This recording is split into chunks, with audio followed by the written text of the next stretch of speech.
اور میں اکثر اہل حدیثوں کو چھیڑتا ہوں کہ آپ کی اور بریلویوں کی ایک بات کامن ہے کہ عورتیں نہیں قبروں پہ جا سکتی. یہ میرا موقف نہیں، نبی علیہ السلام کا موقف ہے.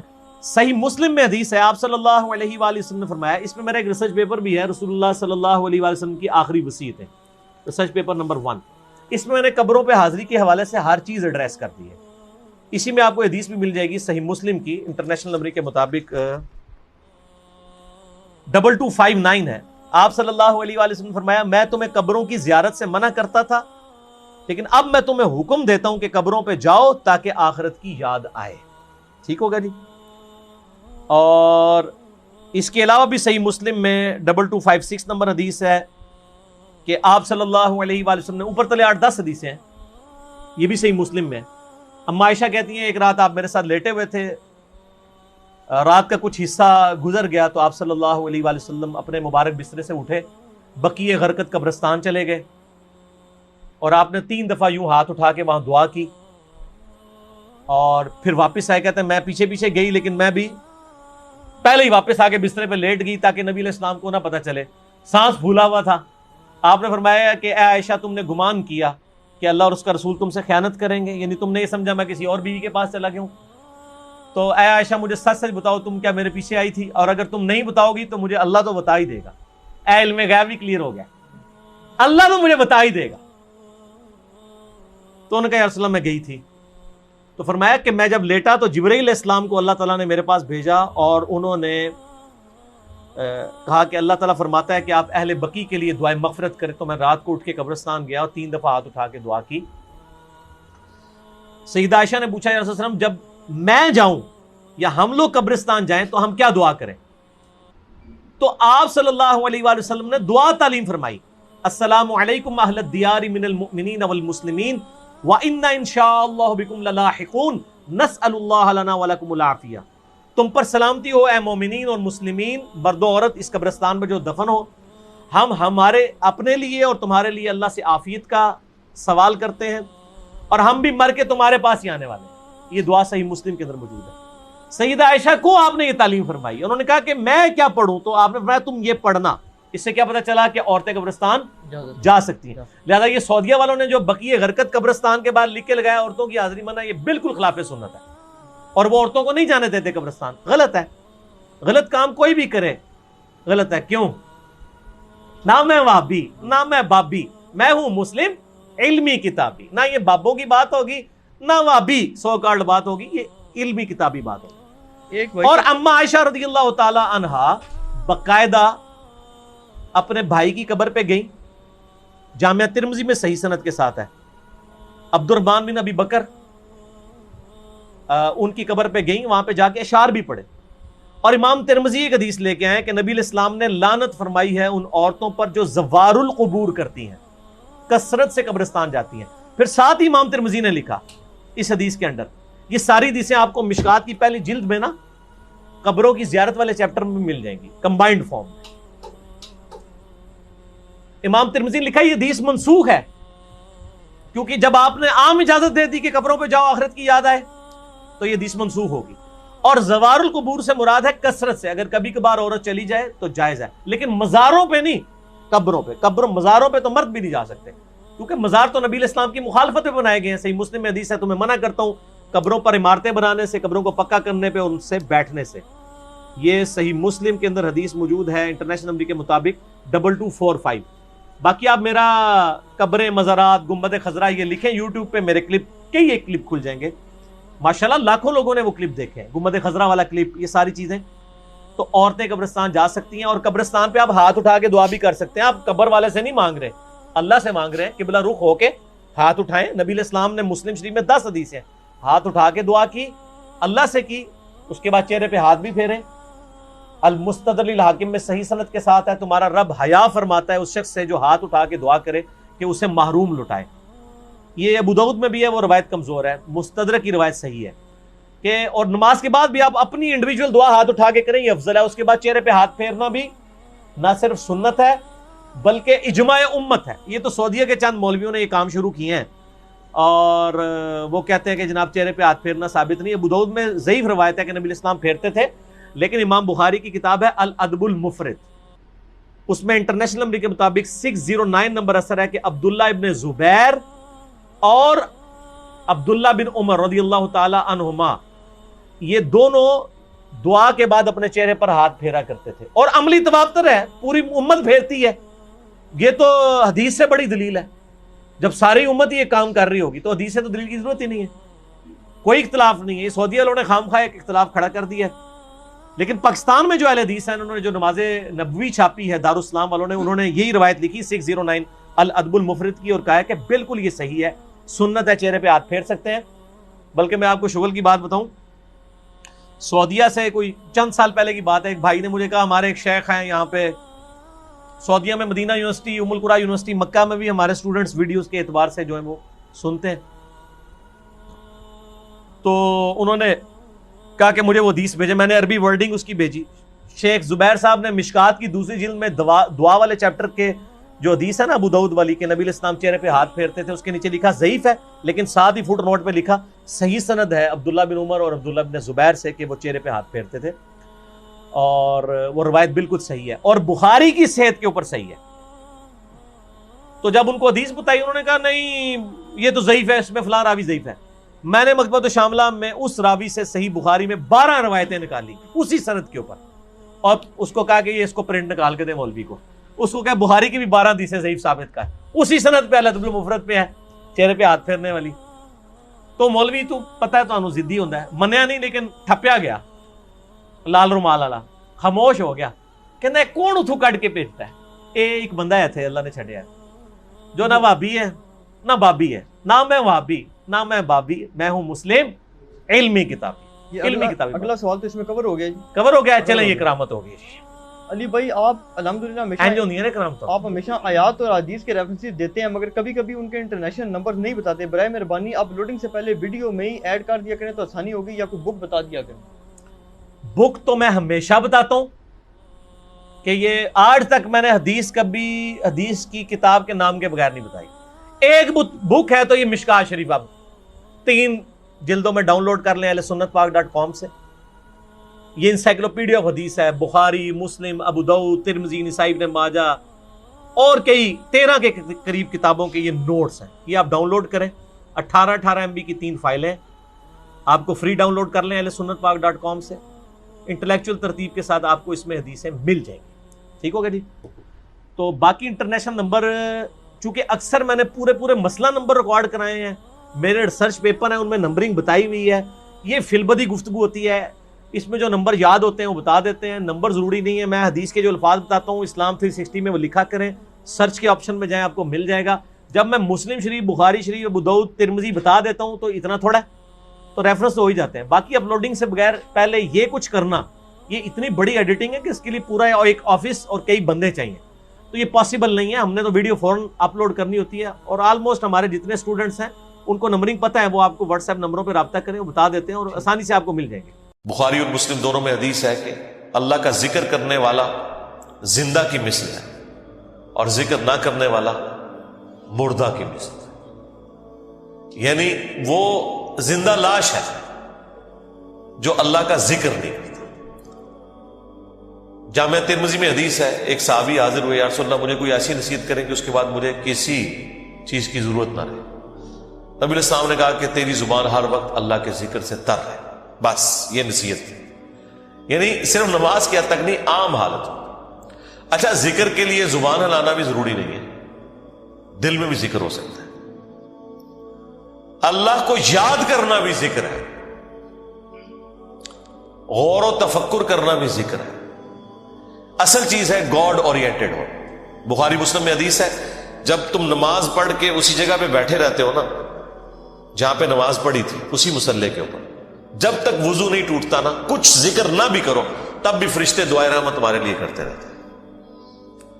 حتیٰ کہ بخاری مسلم میں آیا کہ جو شخص نماز کے انتظار میں ہے نا، اللہ تعالیٰ اسے بھی نماز کے اندر ہی شمار کر لیتا ہے۔ دیکھیں اللہ تعالیٰ کی رحمت ہے، یعنی یہ تو ایک نہ ختم ہونے والا سلسلہ ہے۔ بخاری مسلم دونوں میں حدیث ہے، میں اپنے بندے کے گمان کے قریب ہوں جیسا کہ میرے بارے میں گمان کرے، جب وہ مجھے دل میں یاد کرتا ہے میں اسے دل میں یاد کرتا ہوں، جب وہ مجھے کسی مجلس میں یاد کرتا ہے نا تو میں اس سے بہتر مجلس میں اسے یاد کرتا ہوں. جب وہ میری طرف ایک بالش بڑھتا ہے میں اس کی طرف ایک ہاتھ بڑھتا ہوں. جب وہ میری طرف چل کے آتا ہے میں اس کی طرف دوڑ کر آتا ہوں.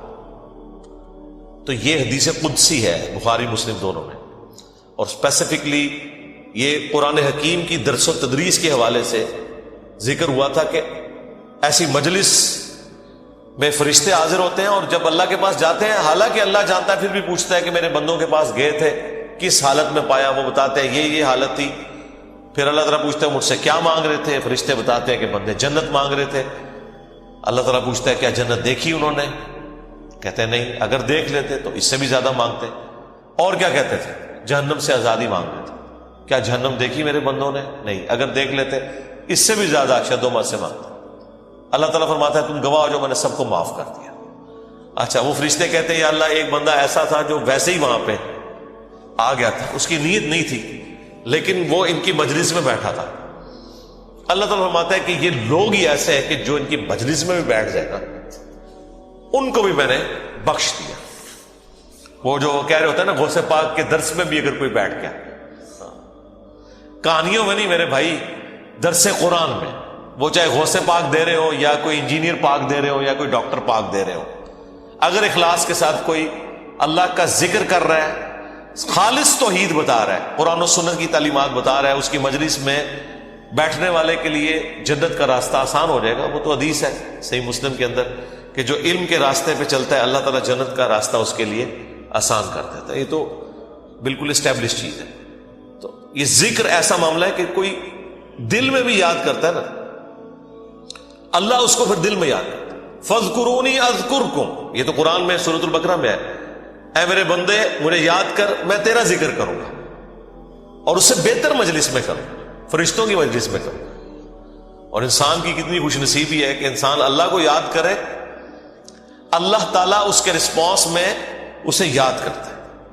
انسان کا اللہ کو یاد کرنا یہ چھوٹی چیز ہے, اللہ کا اپنے بندے کو یاد کرنا یہ بڑی چیز ہے. ہاں, سنن ابن ماجہ میں حدیث ہے, اور یہ تعلیقاً امام بخاری بھی یہ حدیث لے کے آئے ایک چیپٹر کی ہیڈنگ میں, اور یہ اتنی رکت انگیز حدیث ہے کہ اس حدیث کو میں نے اپنے اسکار کارڈ میں بھی شامل کیا ہے کہ میں اپنے بندے کے ساتھ ہوتا ہوں اس وقت جب وہ میرا ذکر کر رہا ہوتا ہے اور اس کے ہونٹ میرے ذکر کی وجہ سے ہل رہے ہوتے ہیں. زبان سے ذکر کرنا یہ سب سے افضل ذکر ہے, کیونکہ اس میں آپ کی زبان, اعضاء, دل, دماغ سب کچھ شامل ہو جاتے ہیں. دل میں بھی ذکر کرنے کا ثواب ہے لیکن زبان سے کرنا افضل ہے. اسی لیے آپ دیکھیں جو آبلیگیٹری چیزیں ہیں وہ اللہ تعالیٰ نے زبان کے ساتھ جوڑ دی ہیں. یعنی نماز آپ دل میں نہیں پڑھ سکتے, زبان سے پڑھنی ہے, اور کم از کم اتنی آواز سے کہ وہ خود آپ محسوس کر رہے ہو. محسوس سے مراد یہ نہیں ہے کہ 10 نمازی دیر تک سن رہے ہیں, نہیں, محسوس سے مراد ہے کہ آپ کو فیل ہو رہا ہے کہ آپ کو اپنی زبان سے پڑھ رہے ہیں. اس طریقے سے جانور قربان کرنا ہے تو تکبیر اتنی آواز سے کہنی ہے کہ آپ کے کان خود سن رہے ہو. جو آبلیگیٹری چیزیں ہیں وہ اللہ تعالیٰ نے زبان کے ساتھ جوڑی ہوئی. زبان کا ذکر بہرحال دل کے ذکر سے افضل ہے. باقی ریاکاری والا جو ایشو ہے وہ ہر شخص کا ایک پرسنل معاملہ ہے, کسی کے اوپر ہم فتویٰ نہیں لگاتے, لیکن جو اللہ تعالیٰ نے آبلیگیٹری نمازیں رکھ دی ہیں وہ تو اتنی اعلانیاں رکھی ہوئی ہیں کہ خود بخود ریاکاری کا چانس ہے, تو وہ ریاکاری نہیں ہے. بعض اوقات شیطان کسی کو وسوسہ دلاتا ہے میں جماعت سے نماز پڑھوں گا یا مسجد میں زیادہ دیر بیٹھوں گا تو باقی لوگ کہیں گے کہ جی یہ لوگ بڑا نیک ہو گیا ہے تو اس سے میرے دل میں تکبر آ جائے گا. یہ شیطانی وسوسہ ہوتا ہے نا, اس طرح نہیں سوچنا کبھی بھی. آپ نے خالص رہنا ہے. صحیح مسلم میں حدیث ہے, صحابہ کرام نے کہا یا رسول اللہ بعض اوقات ہم نیکی کا کوئی کام کرتے ہیں حالانکہ پوری نیک نیتی سے کر رہے ہوتے ہیں, یہ نیت نہیں ہوتی کہ لوگ ہماری تعریف کریں, لیکن پھر بھی لوگ تعریف کر دیتے ہیں اور وہ ہمیں اچھی بھی لگتی ہے. ظاہر تعریف کسے بری لگتی ہے, تو کیا یہ ریاکاری ہے؟ آپ نے فرمایا نہیں, یہ ریاکاری نہیں ہے, بلکہ یہ دنیا میں اللہ تعالیٰ کا انعام ہے اپنے بندے کے لیے کہ کسی بندے کی تعریف کوئی کر دے. لیکن دوسری طرف نبی علیہ السلام نے اس بندے کے لیے یہ کہا ہے کہ کسی کے منہ پہ ایسی تعریف نہیں کرنی ہے کہ وہ تکبر کے اندر مبتلا ہو جائے. جس کی ہو رہی ہے اس نے خواہش کا اظہار نہیں کرنا کہ لوگ میری تعریف کریں. تو یہ باریک سے فرق ہوتے ہیں جس کی وجہ سے بعض اوقات شیطان, میں نے کئی لوگوں کو سنا ہے کہ جی ہم نے داڑھی رکھ لی تو پھر لوگ مسائل پوچھیں گے, لوگ ہمیں نیکوکار کہیں گے, اس لیے جی ہم داڑھی نہیں رکھ رہے. پھر وہ قرآن و حدیث سے سب سے بڑی دلیل دینا شروع کر دیتے ہیں جی ڈاکٹر اقبال کی بھی داڑھی نہیں تھی. قرآن و حدیث ان کے نزدیک یہ ہے کہ ڈاکٹر اقبال کی داڑھی نہیں تھی, اور پوری زندگی ڈاکٹر اقبال کو یاد کرتے مر جاتے ہیں. اللہ کے نبی علیہ السلام کو پس پش ڈال دیتے ہیں. کئی لوگ ہیں وہ کہتے ہیں کہ جی وہ جی ہاں نبی علیہ السلام خواب میں زیارت کروا کے خود منو ایک بار بھی کہہ دینا میں داڑھی رکھ لینی ہے, تو میں ان کو کہتا ہوں وہ 1400 سال پہلے کہہ کے گئے ہیں بھائی. اور اس سے بھی بڑھ کر اللہ قرآن میں کہہ گیا سورہ النساء کی آیت نمبر 119 کہ یہ شیطان کا راستہ ہے, کہ شیطان کہے گا. اس نے یہ وعدہ کیا تھا اپنے رب کے ساتھ وَلَآمُرَنَّهُمْ فَلَيُغَيِّرُنَّ خَلْقَ اللَّهِ, اے اللہ میں تیری مخلوق کو ابھاروں گا کہ وہ تیری بنائی ہوئی تخلیق کو بدل دیں گے. تو یہ تخلیق اللہ نے دی تھی مرد کے لیے. اتنی داڑھی رکھنا کہ جسے عرف عام میں داڑھی کہا جائے یہ مرد کے لیے اوبلیگیٹ. تو ہر بندے نے کوئی نہ کوئی اپنے لیے لیم ایکسکیوز رکھا ہوا ہوتا ہے. تو میں ان کو بھی کہتا ہوں بھائی 1400 سال پہلے حکم ہو چکا ہے بھائی, اب کس حکم کا آپ انتظار کر رہے ہیں.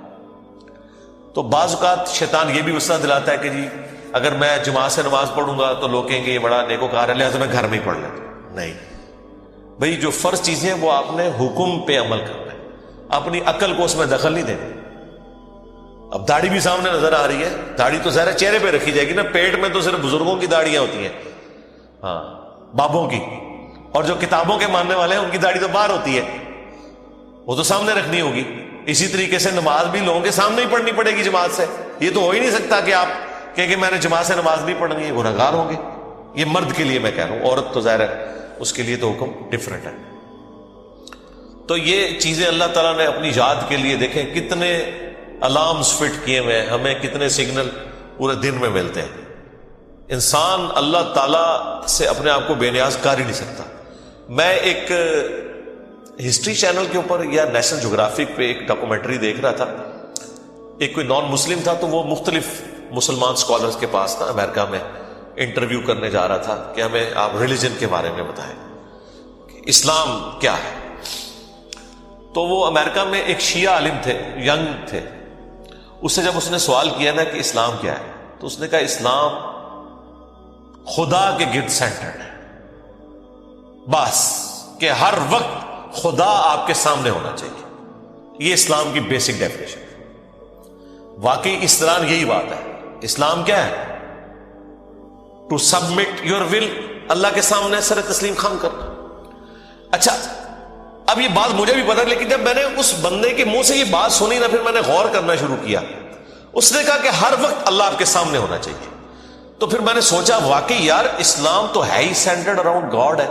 صبح سے لے کر شام تک ہر چیز خدا کے گرد گھومتی ہے. صبح اٹھ کے آپ پہلا جملہ کیا بولتے ہیں؟ الحمدللہ الذی احیانا بعد ما اماتنا والیہ النشور. تمام تعریفیں اس اللہ کے لیے جس نے مرنے کے بعد مجھے دوبارہ سے زندہ کر لیا, اور میں نے لوٹ کے اسی کی طرف جانا ہے. آخرت کا ذکر بھی ساتھ ہی ہے. یہ تلوار جو ہے نا یہ ہر وقت لٹکی رہے گی. آپ دیکھیں دنیا میں جتنی دعائیں ہو رہی ہوتی ہیں نا, آخرت کا موت کا ذکر ساتھ پیرلل میں آ رہا ہوتا ہے کہ تیاری سٹارٹ ہی صبح کیا ہو رہا ہے, اے اللہ موت کے بعد زندگی دی ہے, اور پھر میں نے مار کے تیرے پاس ہی آنا ہے جو آخری موت ہے, جس کے بعد میں نے اٹھنا بھی کوئی نہیں, پھر قیامت میں ہی اٹھنا ہے. یہ سٹارٹ ہو رہا ہے. نماز پڑھیں گے, وہ تو ذکر کی اعلیٰ ترین چیز, واقعی میں صلاۃ لذکری, میری یاد کے لیے نماز کو قائم رکھنا, اور نماز کے بعد بھی اذکار, نماز کے اندر بھی اذکار, مسجد میں جانے کی دعا وہ بھی گاڈ اورینٹڈ, مسجد سے نکلنے کی دعا, ٹوائلٹ گئے ہیں تو اس میں جانے کی دعا, اس سے نکلنے کی دعا, پھر گھر سے نکلے ہیں پھر اللہ کو یاد کر کے نکلے, جہاں جا رہے ہیں اپنا کوئی کام سٹارٹ کر رہے ہیں تو اللہ کے نام سے سٹارٹ کر رہے ہیں, اور ساتھ یہ ٹینشن لگی ہوئی ہے کہ فجر تو پڑھ لی ہے, اب زور کا وقت اتنے بجے ہے, اپنے آپ شیڈیول کو سیٹ کرتے ہیں تاکہ میں جماعت سے نماز پڑھ سکوں. تو بس جو یہ شیڈیول طے کر رہا ہے نا, وہ بھائی فجر سے لے کے زور تک نماز کی حالت میں ہے, کیونکہ وہ نماز کے انتظار میں بیٹھا ہے. نماز کے انتظار میں بیٹھنے کے لیے مسجد میں بیٹھنا ضروری نہیں ہے.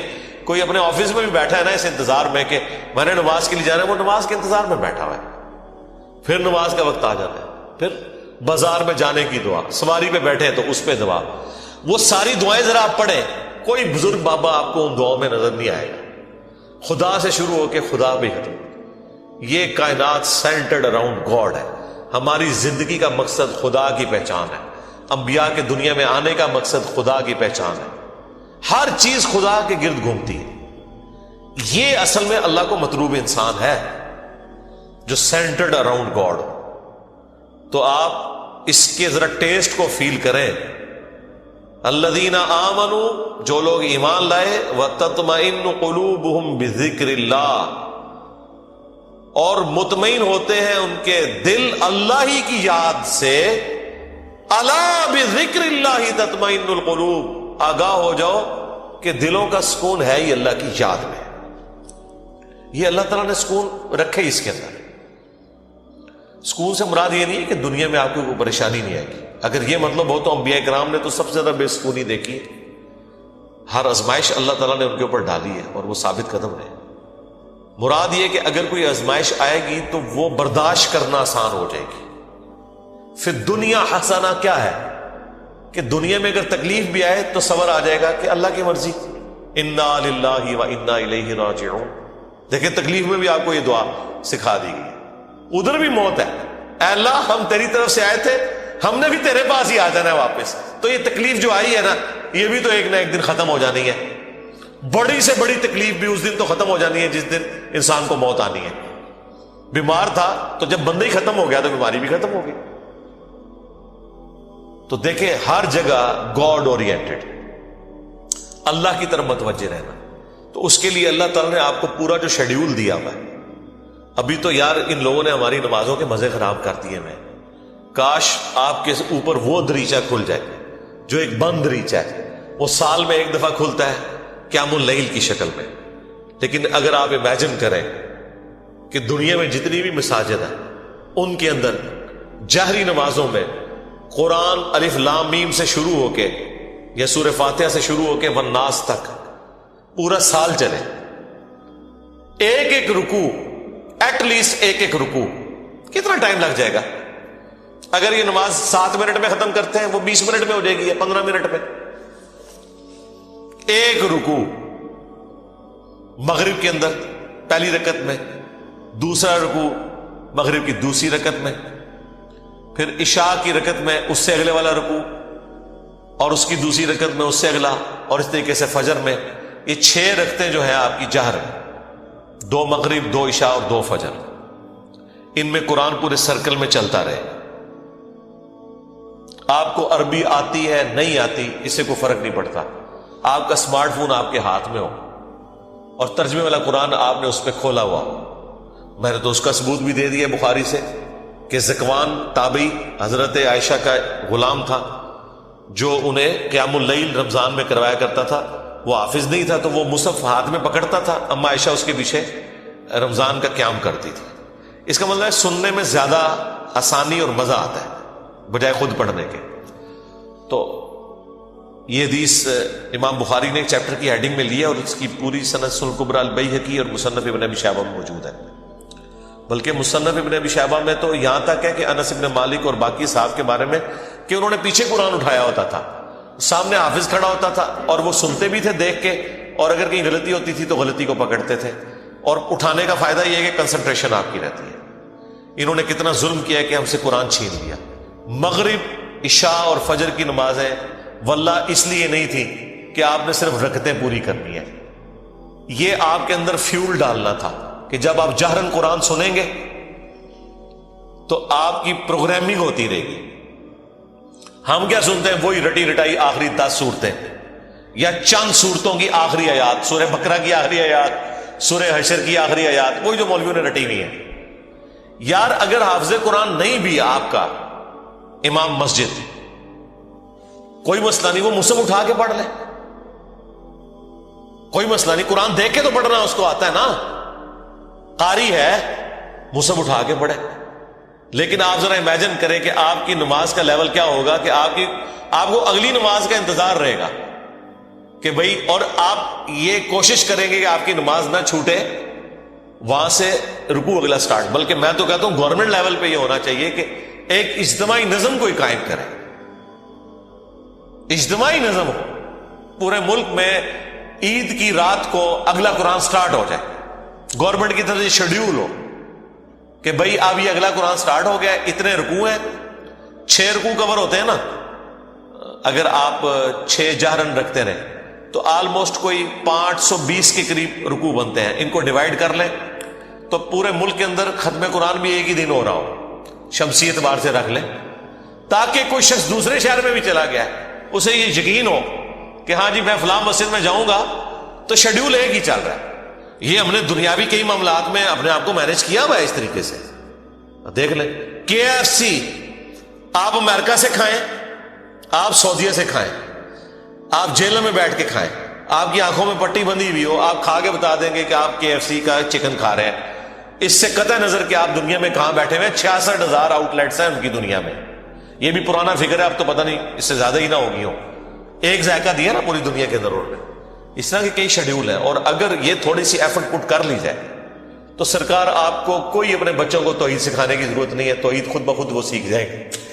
پورے دورہ قرآن بھی نہیں ہوگا, انہیں پتا چل جائے گا کہ سب کچھ فراڈ چل رہا ہے. قرآن تو کوئی اور ہی بات کرتا ہے. یہی وجہ ہے کہ جو غیر مسلم ملکوں میں لوگ جاتے ہیں نا, وہاں جب ان کا نان مسلم لوگوں سے واسطہ پڑتا ہے تو پھر ان کو بھی تھوڑی شرم آتی ہے کہ یار وہ جب پوچھتے ہیں ہاں جی اسلام کیا ہوگا تو ہم تو پتہ ہی کچھ نہیں. پھر قرآن ترجمے سے پڑھتے ہیں تو آپ دیکھتے ہیں کہ یہاں داڑھی بھی نہیں ہوتی, وہاں سے داڑھی بھی رکھ کے آ جاتے ہیں, نماز بھی شروع کر دیتے ہیں, قرآن بھی پڑھ لیتے ہیں اور گمراہ بھی ہو جاتے ہیں. یعنی ادھر والوں کی نظر میں وہ کہتے ہیں یہ کیا کہانیاں تم لوگوں نے دین, قرآن میں تو یہ کچھ اور لکھا ہوا ہے. تو اگر یہ شیڈیول گورنمنٹ کر دے, یہ کوئی مشکل کام ہے مجھے بتائیں. چلے پردہ رکھنے کے لیے اگر کوئی جعلی حافظ بھی ہے, گورنمنٹ کہہ دے کہ ٹھیک ہے جی مصحف اٹھائیں, مصحف اٹھا کے پڑھیں, پردے کا پردہ رہ جائے گا. اگر کسی کو یہی ہے کہ میں تو حافظ بن کے یہاں بھرتی ہوا تھا, ہے کوئی نہیں تھا, کوئی مسئلہ نہیں ہے, مصحف اٹھا کے پڑھیں. پیچھے بھی لوگ ایئر فلائٹ موڈ میں دیکھیں اور ترجمے والا قرآن کھولیں. جب قرات ہو رہی ہوتی ہے اتنا آپ کو ٹائم مل جاتا ہے کہ آپ عربی اور نیچے ترجمہ بھی دیکھ سکتے ہیں. ویسے آپ اگر کوشش کریں نا کہ میں 6 رکوع روز کے ایک جگہ بیٹھ کے ترجمے سے پڑھوں, پھر پڑھ بیٹھے تو سی, کوئی نہ کوئی کام آپ کے آڑے آ جائے گا, کوئی نہ کوئی مصروفیت آڑے آ جائے گی. اسی لیے اللہ تعالیٰ نے اس کو نماز کا حصہ بنایا ہے. یہ لوگ پوچھتے ہیں کہ جی جہرن نمازیں کیوں ہیں, لو سن لو پھر اس واسطے کہ جہرن کہ قرآن کے ذریعے پروگرامنگ آپ کی ہوتی رہے, آپ قرآن سنتے رہیں. اور ابھی تو میں آپ کو یہ بتا ہی نہیں رہا کہ نبی علیہ السلام کی نماز کتنی لمبی ہوتی تھی. فجر کی ایٹ لیسٹ 40 منٹ کی آپ کی فجر کی نماز ہوتی تھی. جی ہاں, میں تو ایک ایک رکوع کی بات کر رہا ہوں, وہاں تو پاؤ یا آدھا پارا پڑھنے کی بات ہے یا پارا پڑھنے کی بات ہے. چلے وہ نہیں ہے, ایک رکوع بھی کسی کی ہدایت کے لیے کافی ہے. بھائی 6 رکوع تو کور ہو گئے نا. 6 رکوع کا مطلب ہے کہ ایک پاؤ سے زیادہ اس کا پارا ہو گیا. ہر 4 دن کے اندر ایک پارا ختم ہو جایا کرے گا, ہر 4 دن کے اندر ایک پارا. تو اس کا مطلب ہے کہ یہ ایک مہینے کے اندر آلموسٹ کتنے پارے ہو جائیں گے جی؟ 7 پارے. اور 4 مہینے کے اندر آلموسٹ آپ کا ایک قرآن مکمل ہو جایا کرے گا. تو 4 مہینے میں اگر قرآن مکمل ہو رہا ہے تو سال میں 3 قرآن تو ویسے ہی ختم ہو جائے گا, چوتھا تراویح میں ہو جائے گا. 4 قرآن آپ کے. تو سرکار ایک سال نہیں, ایک دفعہ بھی قرآن سے کوئی گو تھرو ہو گیا. اور پھر اللہ نے کیا اس میں مزہ رکھا ہے کہ اتنی موٹی کتاب ہے کہ بوریت بھی نہیں ہوتی. آپ جتنا بھی پڑھ لینا, دوبارہ اس سورت تک پہنچنے کے لیے اتنا وقت گزر چکا ہوتا ہے کہ جب آپ وہ دوبارہ پڑھتے ہیں آپ کو بالکل نئی لگ رہی ہوتی ہے. اگر یہ چھوٹی سی کتاب ہوتی ہے تو 2-4 بار پڑھ کے کوئی بوریت والا معاملہ ہو جاتا. لیکن اللہ تعالیٰ نے یہ چیز بھی رکھی, اتنی موٹی کتاب اور ایک ایک سورت میں ایسی ملٹی ڈائریکشنل چیزیں رکھ دی ہیں, واقعات علیحدہ سے رکھ دیے, حکمت کی باتیں الگ سے رکھ دی, آخرت کا ذکر علیحدہ سے رکھ دیا, ہر اعتبار سے اس میں ٹیسٹ رکھا. تو یہ قرآن ہماری زندگی میں آ سکتا تھا. اور یہ ویڈیو تو میں نے بہت پہلے ریکارڈ کی ہے کہ قرآن کو اپنی زندگی میں کیسے لایا جائے. میرے نزدیک تو اس کے علاوہ کوئی چارہ نہیں. یاد رکھیں, جو چیز آپ اپنی روٹین میں لانا چاہتے ہیں نا کہ آپ اسے روزانہ کریں, تو پھر آپ اسے زندگی کی اس چیز کے ساتھ جوڑ دیں جس کے اوپر آپ کی 0 ٹالرنس ہے, تو وہ آپ کی زندگی کا حصہ بن جائے گی. مثلا بڑے لوگ پوچھتے ہیں بڑی کوشش کی تھی, 1 مہینے تک واک کرتے رہے فجر کے بعد, بس پھر بعد میں نہیں واک ہو سکی جی, ٹائم ہی نہیں ملتا. تو میں ان کو کہتا ہوں آپ اس کو اپنی روٹین میں جوڑیں. روٹین آپ کی کیا ہے؟ نماز مسجد میں جا کے پڑھتے ہو, ہاں جی, بس موٹر سائیکل نہیں اب لے کے جانا, پیدل جانا ہے مسجد میں.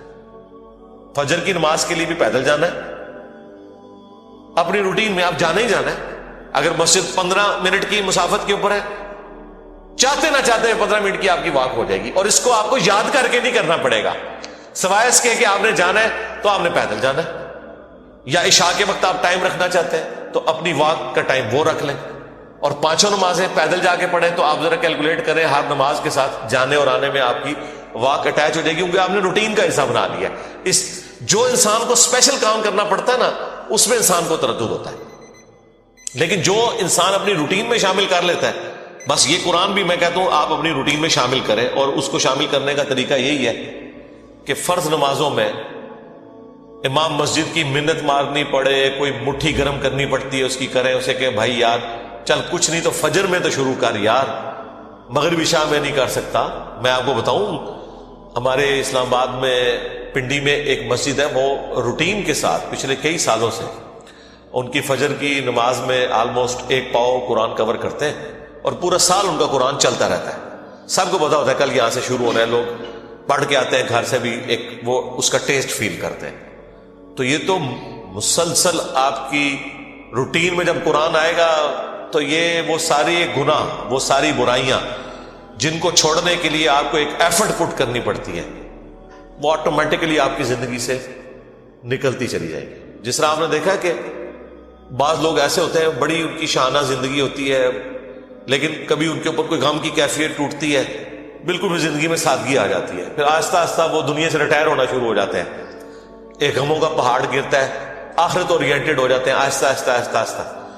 اگر آپ خدا کے ساتھ اٹیچ ہو جائیں گے, قرآن کے ساتھ اٹیچ ہو جائیں گے, تو ایٹ لیسٹ گناہ کا تو تصور بھی دور کی بات ہے, آپ اس طرف جانے کا سوچیں گے بھی نہیں, کیونکہ ہر وقت یہ آخرت کی یاد دلانے والی چیز آپ کے سر کے اوپر لٹکتی رہے گی. قرآن کی تلاوت سے دلوں کا زنگ کیوں دور ہوتا ہے؟ آخرت اورینٹڈ ہوتا ہے. تلاوت سے اس لیے کہ آپ جب قرآن کی تعلیمات کو سمجھیں گے, ذرا عربیوں کو تو تلاوت ہی کہنا تھا نا, انہوں نے تو ترجمہ نہیں کرنا تھا نا, اور تلاوت کا ایک معنی فالو کرنا بھی ہوتا ہے.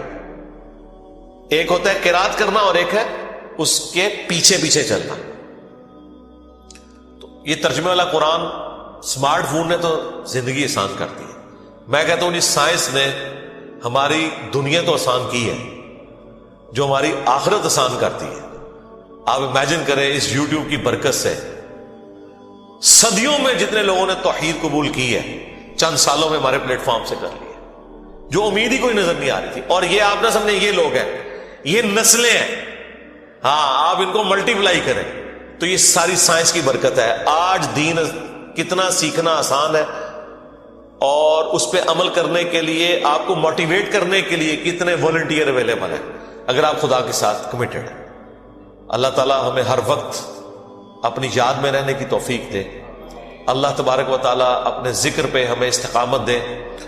آج کی ہم قرآن کلاس کو اس دعا کے اوپر اہتمام کرتے ہوئے اینڈ کرتے ہیں. نبی الاسلام نے حضرت معاذ بن جبل سے فرمایا تھا, جامعہ ترمذی میں اور سنن نسائی میں حدیث ہے, اے معاذ میں تم سے محبت کرتا ہوں اور تمہیں نصیحت کرتا ہوں کہ ہر فرض نماز کے بعد اس دعا کو لازم کر لینا.